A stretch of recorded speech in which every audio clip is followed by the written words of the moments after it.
This is the Voice of Early Childhood podcast.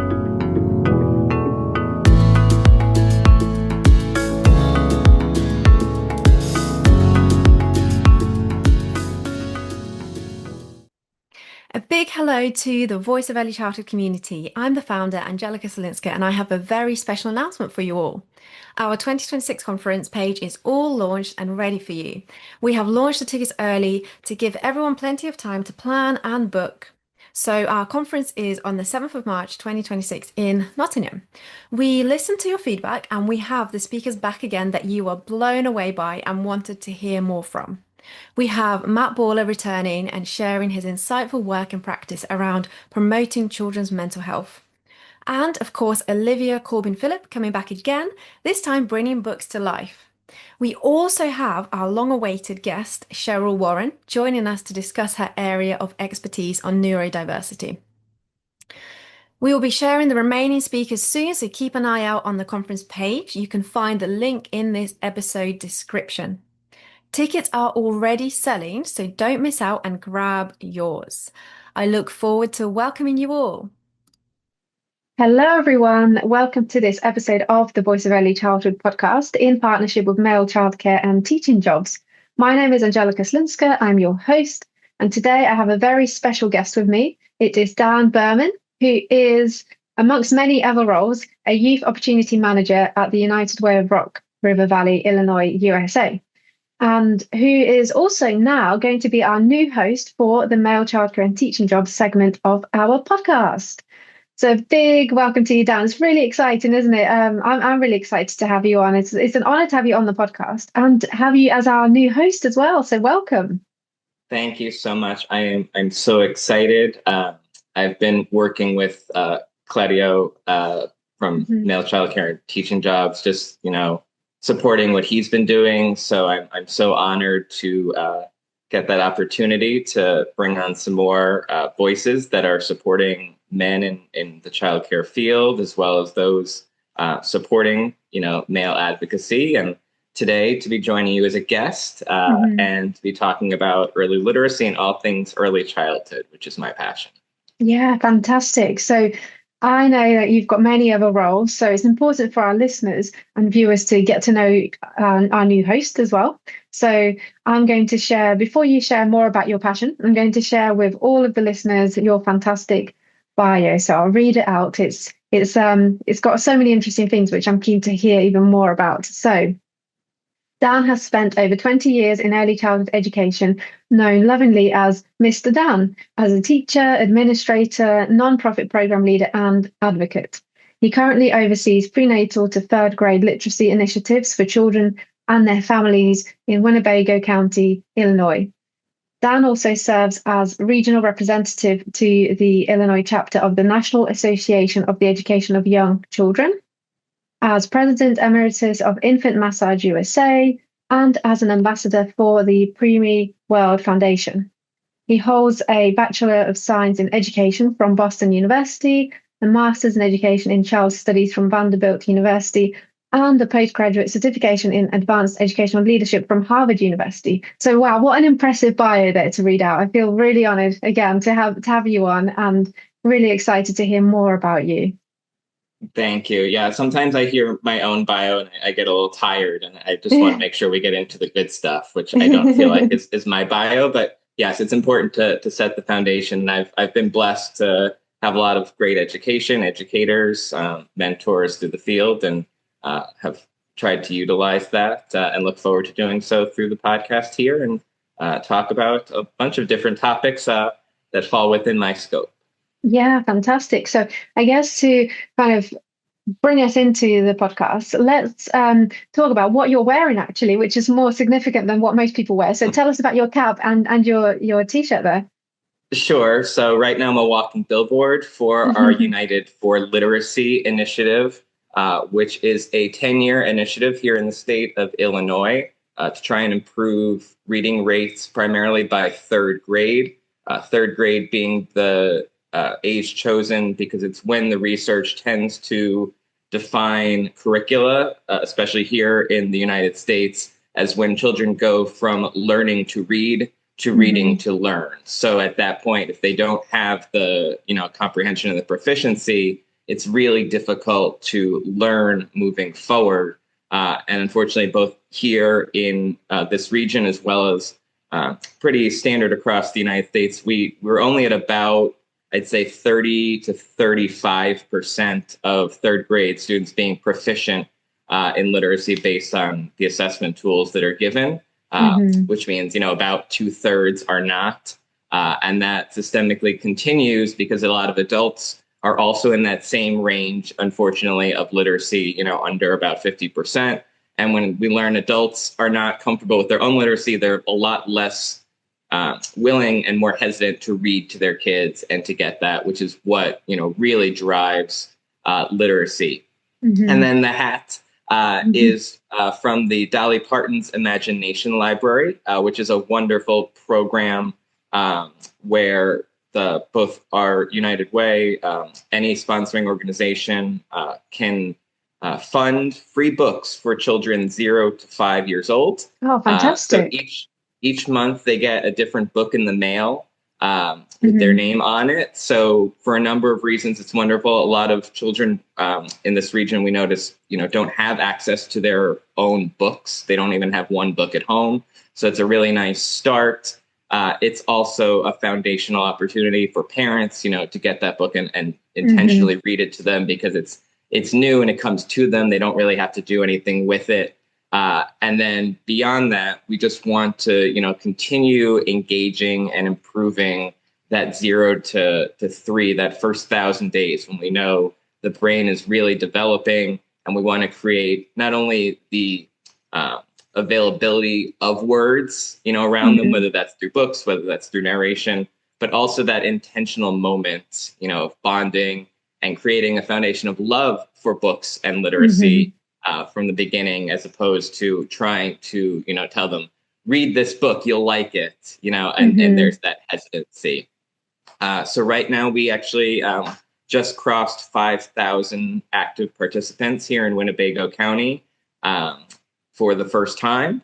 We're actually at about Hmm. 5,100, and we Fantastic. expect to continue growing. So I'm constantly out asking any babies I see, parents, are you signed up for this? Are you signed up for this?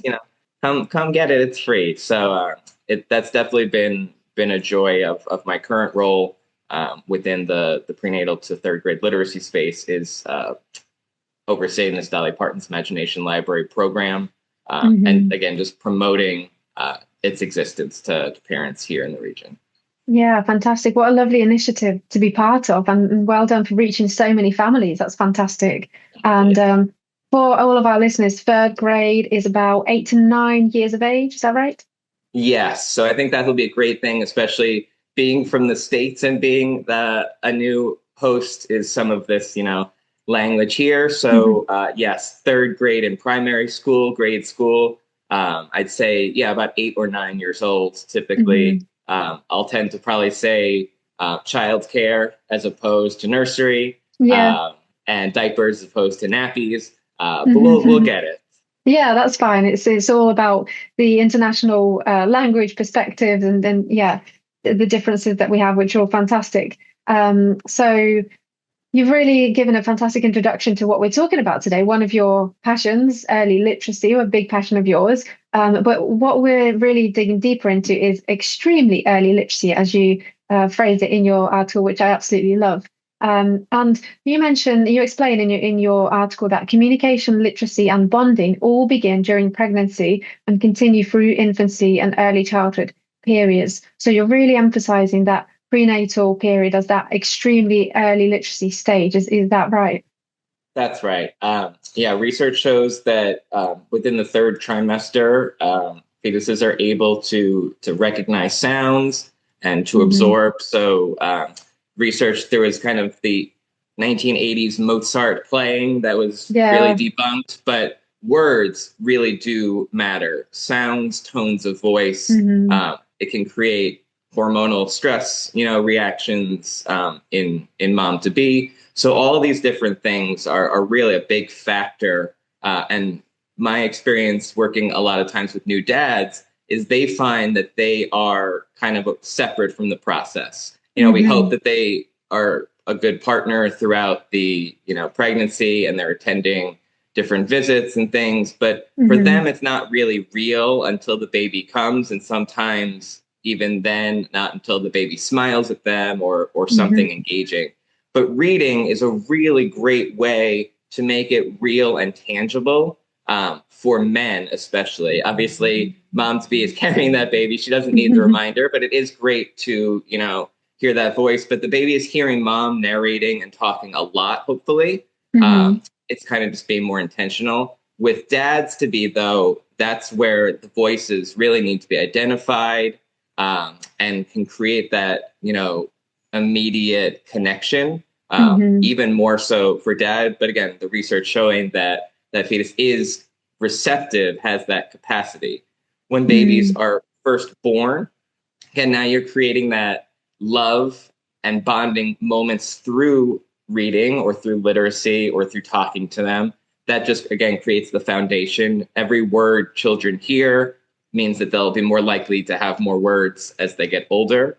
Hmm. And we find that parents and families in lower income, lower socioeconomic areas just use less words. And so it Yeah. becomes this kind of systemic thing. So if we can, create that foundation and that expectation of, being intentional with words, with literacy, with books. We tend to think that babies are just these blobs, and so why spend the time? But it's absolutely the opposite. They are taking everything in. The slower you can go, the more repetitive, the more that they're likely to retain, Hmm. information as they get older. And it helps parents. It's things are going a million miles a minute when you're, a brand new parent. If Yeah. you can get yourself to just kind of settle and read a little tiny story, and it doesn't have to be a board book. It's really just about words and experience and time, for Hmm. those babies. So that's really a big foundation, of what I've been trying to promote here. Hmm. Again, because if we're just targeting primary school, elementary school, it's really too late. Again, we don't want to Yeah. dismiss those kids. You can always make a difference and create, Hmm. a love of reading and literacy and change someone's trajectory. Um, we find literacy to be tied through research in so many aspects to jobs, to home, housing, to, Mm, future definitely. success. So we really want to create that foundation and not, dismiss anyone. But the more we can, target the youngest, in our society, the more that will, in essence, build for the future, and Hmm. save us costs and save us, time.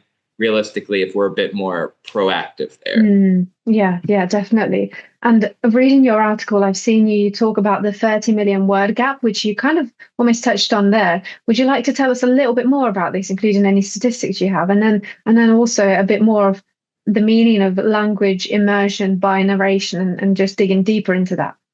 Sure. So I don't want to dig too deep into the 30 million study. I'll Yeah. recommend it's out there. It's an older study, but it has Hmm. been replicated, that shows that on average, children who grow up in higher, income, higher socioeconomic families tend to hear about 30 million more words in their Mm. lifetime Wow. than their peers in lower income areas.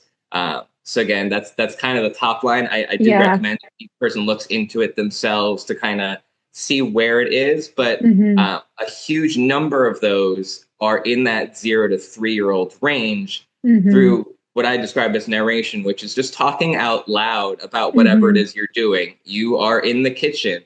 I'm taking the plate out. I'm putting your sandwich on the plate. I'm cutting the sandwich. These are all words that they may not have. And Hmm. some people just talk out loud all the time. It's very natural Hmm. to them. But a lot of people, it feels weird, especially when it's an infant. You feel like when there's not that back and forth that you're Yeah. just, going crazy, but you're not. You are being such a great model and tool for your baby, whether, again, that's as a parent or as a, nursery childcare professional. Because Hmm. again, I don't want to limit it just in the home. We Yeah, have a of lot of course. infants, that spend the majority of their days, in childcare. And so in that case, again, as the professional, it's easy to just kind of want some quiet. Babies have been crying. It's been a hard day. But if you can just say, I'm going to get your diaper now. I'm taking the diaper out of the cabinet. I'm putting it on the table. I'm opening it. If you describe every step, some of those words will naturally go. And if you're doing that every single day, those words will stick.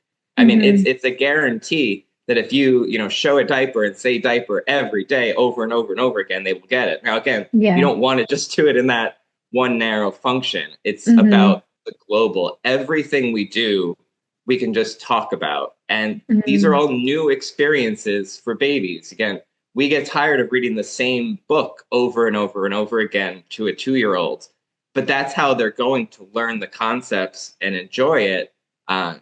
We just want to lean into what they are, showing us. If they show they want that attention, give them the attention. You can never spoil a baby. We always worry we're holding them too much or we're giving them too much love.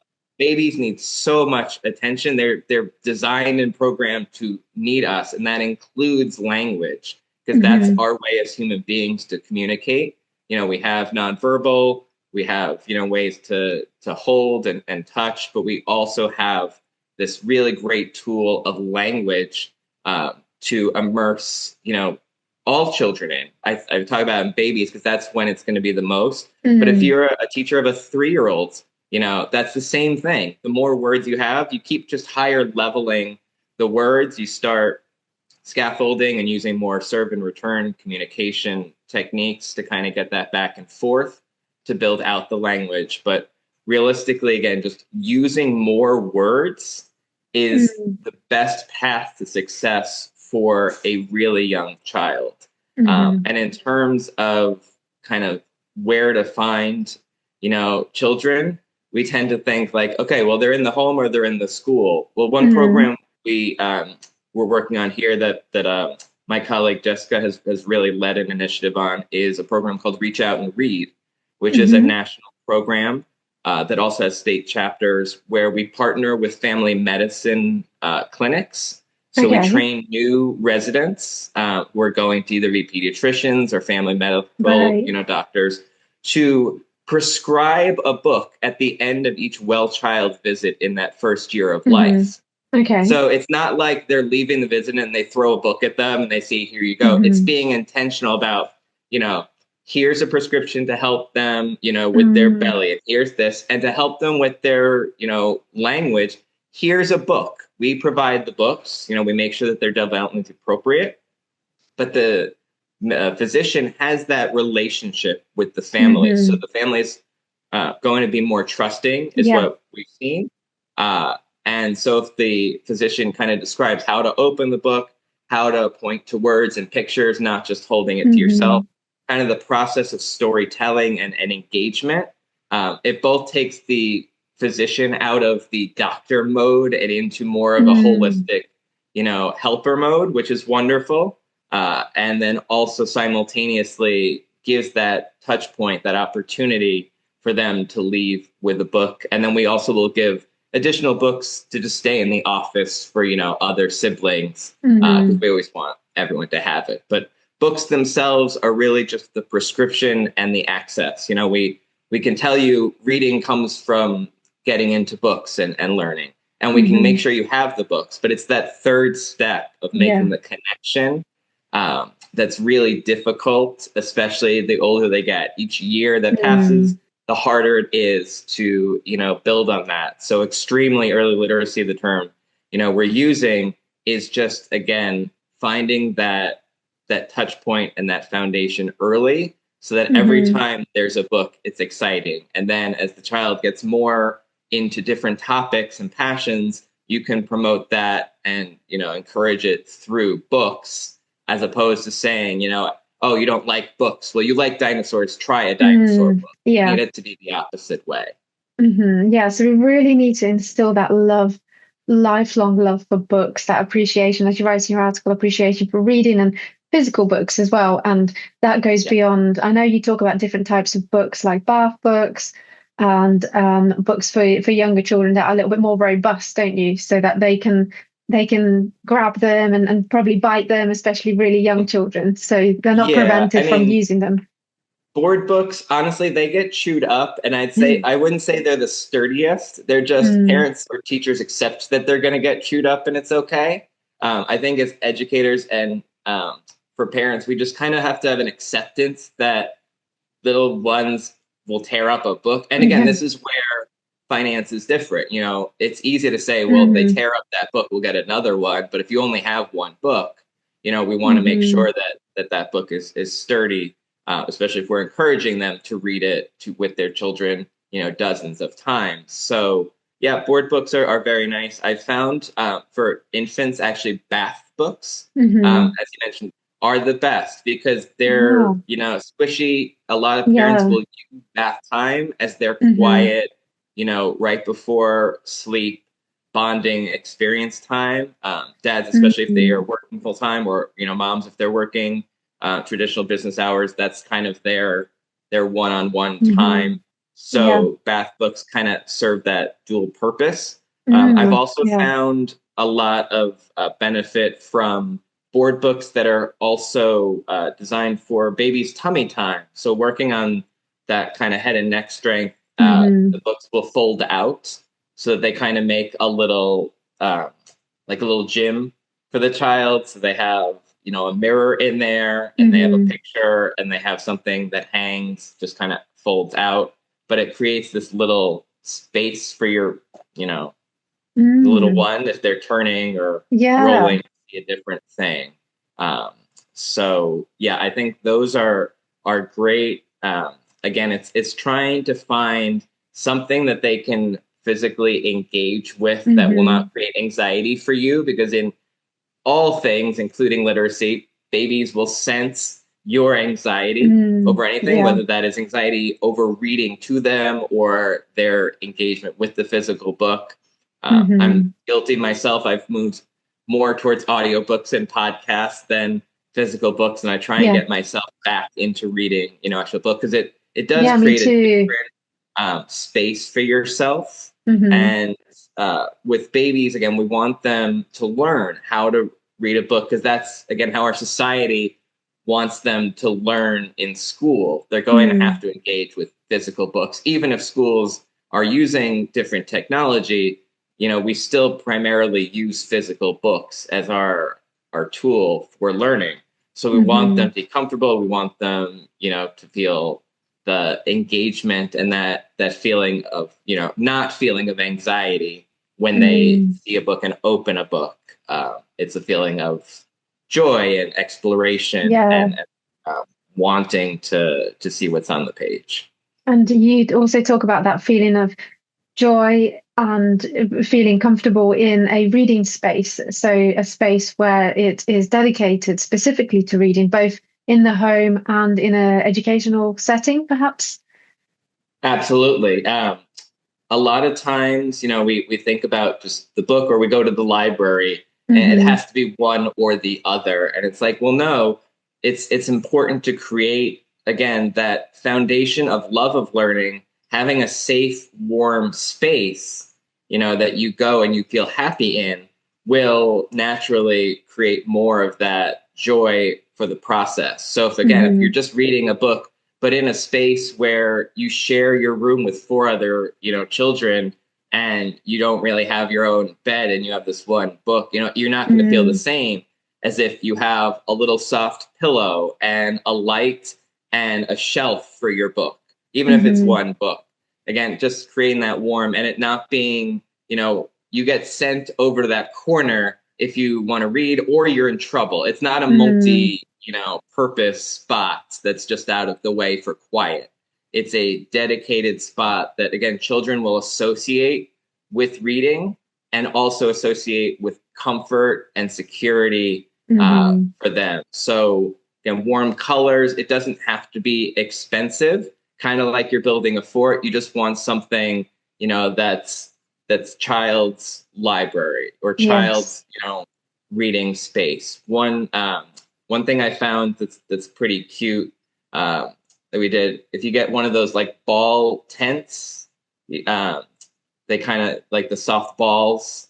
that you can Oh, kind right. of roll through. Some of Mm-hmm. them just kind of come in a set, with a tent that has a little screen for them to Mm-hmm. play in.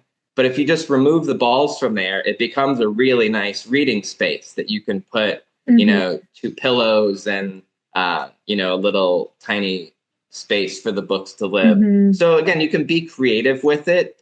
If the child is old enough, bring them into the process, use the colors, ask them what they want, because the more they have ownership of it, the more they'll care for that space as well as they get older. And then you can modify it as they get older. You bring in a bigger chair Mm-hmm. and, you get them a different bookshelf where they help you make a bookshelf. So again, it's something that can grow with them.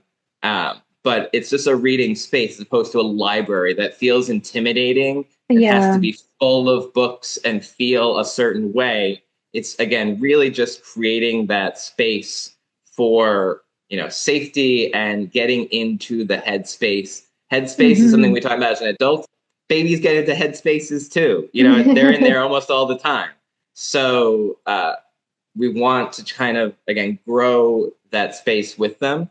And the other thing with physical books that's really wonderful is the opportunity for children to both see individuals who look like them and Mm-hmm. also people Good who point. don't look like them. Mm-hmm. Um, Depending on the area you're in, you may never encounter someone of a different race. You may Mm-hmm. never encounter a male teacher. We find that a Mm. lot of children, they don't get a male teacher until maybe middle or high school. So if you can show imagery of men being nurturing teachers in Mm-hmm. literature, that shows something. If you can show children of different races all holding hands, or children with differing abilities helping other children with other differing abilities, these are all things that create that sense of self as a child gets older, and will Mm-hmm. really shape a lot of their decisions and feelings on certain subgroups or experiences that they may or may not get personally. For us, unfortunately, as humans, we tend not to think of things as real unless they happen to us or we Yeah. personally Mm-hmm. engage with it. So books are that great bridge to kind Mm. of allow for understanding of some of that, or at least seeing and wanting to create that curiosity for learning more. At a previous role I had, I created a little family library, uh, Mm-hmm. because I just wanted the kids to have a little bit more access to books in the school space. Mm-hmm. And I had one little girl, an African American girl, who came and she saw a book with an African American girl on the cover, and she said, that girl looks like me with this Oh, huge fantastic. smile. Mm-hmm. And to me, like that kind of thing, that's why I put that book there. But it wasn't for this one child. It was for that, experience, hopefully, to happen at some point. Mm-hmm. Similarly, we found that when we put little stuffed animals with the Mm-hmm. books, kids were much more likely to check them out and take them home. They could read to their little stuffed animal. Yeah. So again, cost being relative, but if you can, pair something, with the book, it becomes more of now an imaginary play experience, Mm. or especially a 3, 4, 5 year old. They're much more likely to engage with that. So when I go see classrooms, I tend to see a reading section and a dramatic play section, Mm. and an Yeah. art section, a center. The center model is nice. You don't want to overwhelm, you can focus, but we really want to make sure teachers and parents know literacy is part of everything. Yeah. All the words they're using in dramatic play. You can put some books in there. They're not in Mm-hmm. the wrong section if they're in dramatic play. They will read to the babies. They will, Mm-hmm. read to the block tower they built. Yeah. Anything that you can, again, scaffold, putting your books about vehicles in the section where you have your vehicles. Maybe those books get run over by the vehicles. Mm. Got to be intentional about, what you're putting and what your goals are.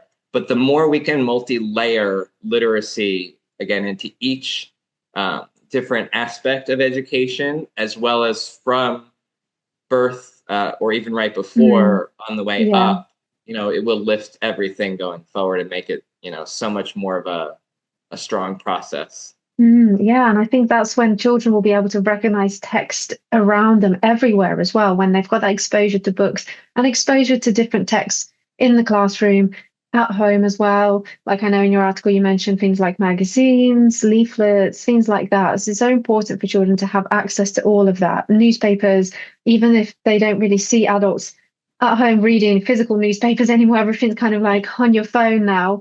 It's still important to, I guess, screens are fantastic. You could get so much out of there. Technology is great. It depends how you use it. But there's just something so much more tangible about a newspaper, a magazine, a book. And I feel like where a screen, you're kind of engaged with that individual is engaged with the screen, and it's so kind of exclusive to the person and the screen. Whereas, It yeah, a book is more inclusive and collaborative, isn't it?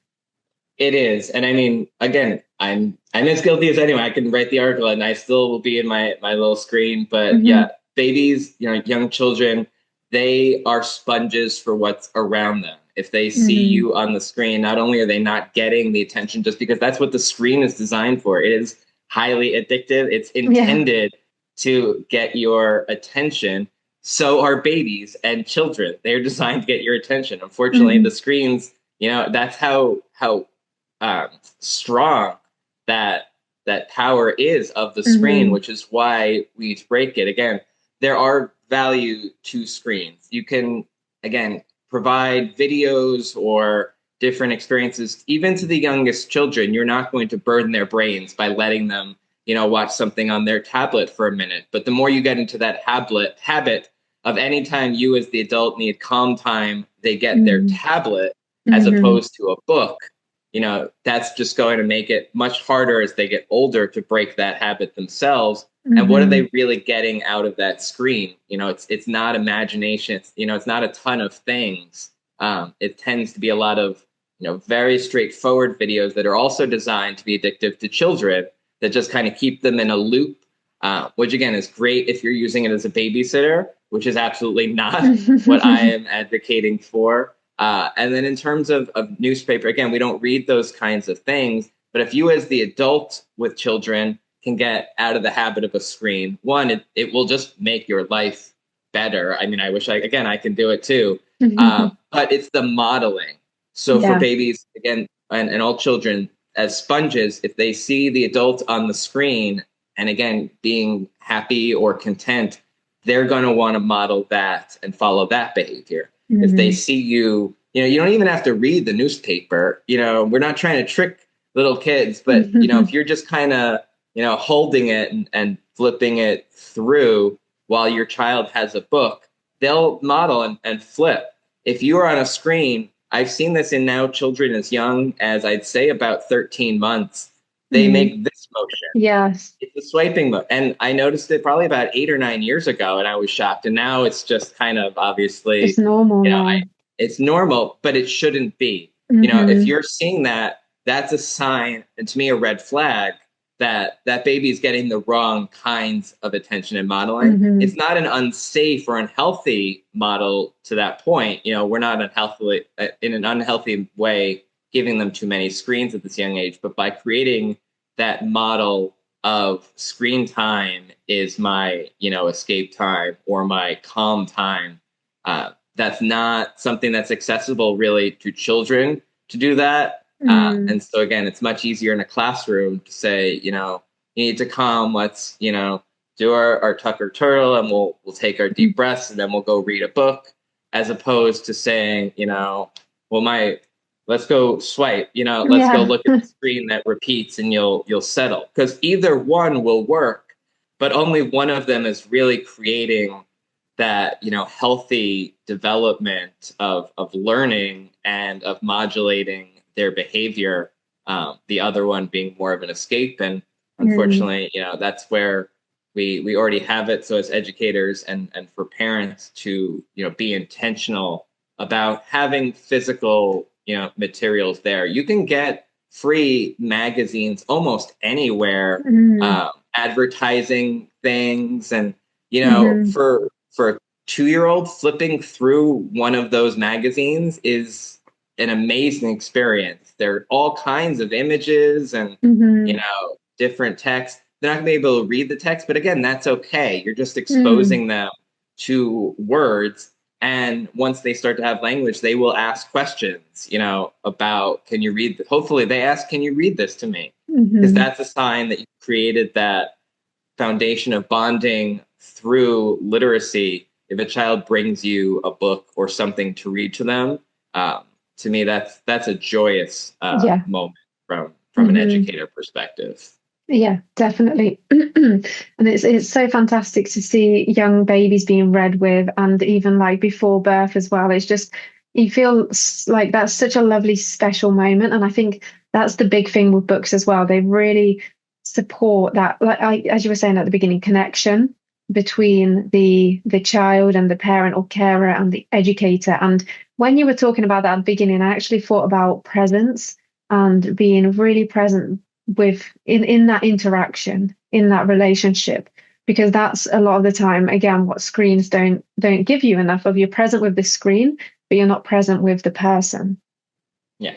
And for especially younger children as well, when you're present, it creates these teachable moments that wouldn't have Yeah. existed otherwise. So much of what children learn doesn't come from them sitting in a circle and having a book read to them and getting that learning. It's through lived experience and Hmm. repetitive lived experience that they're going to really create that, determination of who they are. Babies are not born as empty vessels or blank slates. They're born with a temperament. They're born, with their gender that may differentiate them. They're born with any number of, allergies and habits and things that they inherit, but they are not going to naturally just develop and grow and learn to the capacity they can on their own.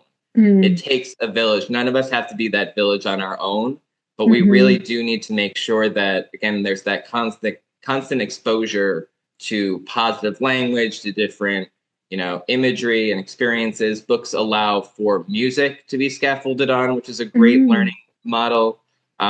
So again, you can add different musical instruments, things that Yeah. babies can actually hold, like a maraca, or tap a drum in addition Hmm. to a book. Again, you can kind of make a story time really whatever you want it to be, from a really elaborate, play with different voices to, very monotone and, tired. And so again, it's a lot about matching what you're providing through Hmm. literacy to what you want that child to get out of it. Hopefully, that's always bonding and more love, for you Hmm. as the adult. And we use the books as a bridge to that. But we also can use the books to kind of learn about just a different topic on a screen. So let's read a book about dinosaurs. I want to know more. Tell me more about this one. Oh, this is the Triceratops. We can look up on our tablet, more information about a Triceratops and Mm. see. That's how we really want to start using our Yeah. screens in the right way, as opposed to, okay, we're done with story time now. I need to go get a drink. You go on your tablet, and watch your thing for the next 20 minutes. Again, Mm. where you're just reducing what you just did to just another, thing throughout the day. It should be Mm. something that you both look forward to. And everybody's busy. I get, especially, if you're a childcare worker and you have multiple babies that you're caring Yeah. for at every time. You can't just sit them down and read one story. But again, that's where narration is really great, because while babies are eating, if you have six babies, you can read a story to all of them, or just talk about how frustrated you are through your Yeah. day and how tired you are. But again, it's using words, it's using books, it's using each of these different modalities to get to Hmm. that core of bonding, bonding to create learning, and then learning to create future learning. And so it Hmm. just becomes this, kind of pyramid that gets to the top of what you really want, and then you start over, with another topic. But Mm. the more we can engage, um, really, really young children, infants and toddlers, as well as, again, those adults around them. Because I think that's where the disconnect is. Mm. Babies are always Yeah. wanting more and more attention. It's helping adults recognize that learning doesn't start at 3 or at kinder or at, Mm. university, that we really have the capacity to make such a huge difference every day of that child's life, and every day that passes is really a missed opportunity. And that's something that drives me every day. We look at our 10-year plan on literacy, to get to a certain point, and we work with our third graders. And I'm also saying, well, the babies who are at the end of this 10 year that are going to be in third grade are being born right now, or Hmm. were born last year. Those are the ones we need to work with them now if we're Yeah. expecting them to be proficiently literate by the time they reach third grade. Hmm. And so that's kind of the way it is here in Illinois and Winnebago County in the States. But speaking to colleagues globally, as you mentioned in my bio, one of the um, roles I really value is as an ambassador for PreemieWorld Foundation, Hmm. which really supports the parents of babies in NICUs. They're going through a unique struggle. Hmm. But with preemies, again, even more important with language, they're going to be developmentally slightly behind just naturally. And then also, you get limited time as that new parent. If they're in a NICU, you're not getting that 24/7 That's true. immersion. So Mm. your words are even more valuable to them, hearing your voice, hearing, that positive tone, especially during a highly anxious time.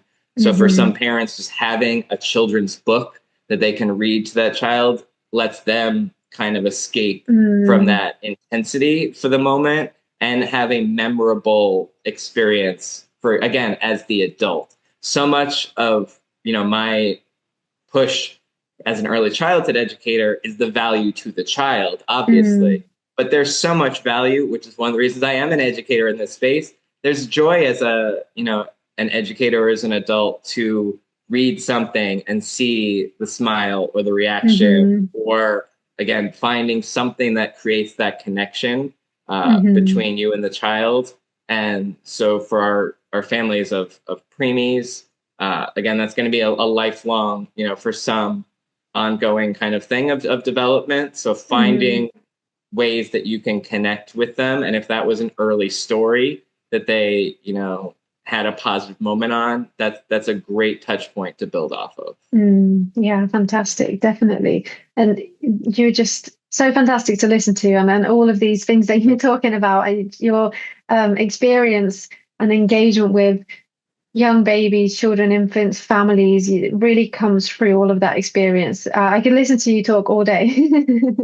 Well, I'm glad that we'll have a co-host opportunity here, Yeah. so you can listen to mine. Obviously, I will be more asking the questions, Yeah. but some of the joy, as we've discussed in this future endeavor, is the variety of experiences Hmm. and wonderful relationships I've made with people who are also just passionate about early childhood. Sometimes that's ed tech, sometimes that's Hmm. fatherhood, sometimes that's literacy. I've worn a lot of hats in Yeah. my career, as many early childhood educators do. I try not to wear all of them stacked on top of each other at the same time, but I have pretty good balance there. So in a lot of these conversations, my hope is that I can use some of my experiences and stories to get things out of our guests so that our audience can really gain great value. And then as part of the Voice of Early Childhood family, you have my contact. So for anyone watching and listening, please feel free to reach out. I'm happy to answer specific questions about any of the topics that we talked about, or suggest recommendations for imagery, or Hmm. different books that I've found to be really successful in different ways of connection. So I hope that this conversation doesn't stop here. No. The goal of early childhood is always to spark more. I Hmm. consider myself a lifelong learner as well. So I love the podcast, and I'm always listening and picking out different things, and very excited that we are international Yeah. now, because babies are universal. They have the same needs no matter where they are, and the same prescriptions to give them love and attention and capacity for future learning and empathy is universal. So For I'm sure. very excited that, we can kind of expand our audience, a little bit more, as well as our guests, males bringing a unique perspective, but also, women who are advocates for men in early childhood, or, male early engagement. So we actually not gonna, we left the reveal of me. I'm not gonna reveal anything else, but I can say that we do already have a couple of very exciting guests Oh, lined up fantastic. for me to speak with. Um, both gentlemen that I have worked with and admired for many years now, who have made really large impacts recently, as well as over the last, I'd say, decade, on early childhood, both here in the US and in the UK. So stay tuned for that. They'll be coming out likely in October. Yeah, so exciting. I'm excited to hear as well. And I don't know the guests coming up yet, and not specifically who's kind of coming on when. So I'm going to hear that too. So it's exciting for me. Yeah, fantastic. So to all of our listeners, you can look forward to that. And you can also read Dan's article on the Voice of Early Childhood website. You can hear more of male childcare and teaching jobs episodes as well on the website. Links are all in this episode description. And a huge thank you to Dan for coming onto the podcast, and a big welcome to being our new host on the Male Childcare and Teaching Jobs segment. Thank you so much for the platform. This was a wonderful conversation, and I look forward to it again. So, like I said, we have some good stuff coming down the pike, and I'm sure at some point we can loop back around and have another conversation with me as a guest on any number of topics that we didn't deep dive into today, as I focused my love and passion on early, extremely early literacy. And I hope people gain value from this episode. And again, reach out to us with any questions that you have.